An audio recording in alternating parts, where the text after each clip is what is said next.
Au sein de la majorité, il y aura beaucoup de candidats. Ça, c'est une évidence. Déjà, Saïd Omar est un soutien, un allié.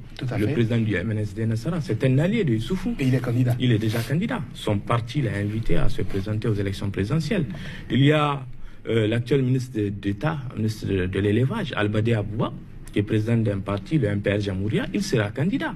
En 2016, il n'a pas été candidat, mais en 2021, il affiche ses intentions d'être candidat. Et c'est pourquoi, d'ailleurs, même au sein de la majorité, il est combattu de façon assez sournoise par ses alliés. Malheureusement, beaucoup de ceux qu'il exclut de son parti sont récupérés au bon par le président de la République comme conseiller à la présidence. Ils sont tous de la majorité.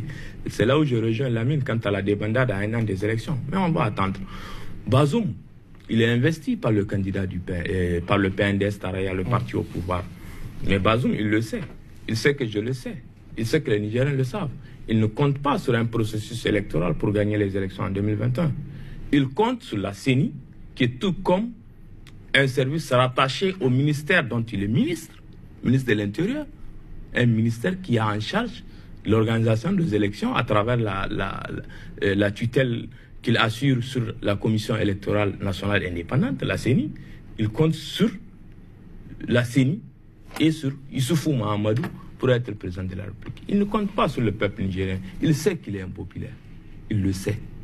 Il sait que le président Issoufou même est impopulaire, que même si le président sort pour le soutenir aujourd'hui, il ne peut pas être président de la République du Niger. Il le sait. Mais il ne compte pas sur le peuple nigérien. Il compte sur un hold-up électoral pour arriver au pouvoir. Selon vous? C'est clair, c'est ma conviction. Et c'est sa conviction. Je vous le dis.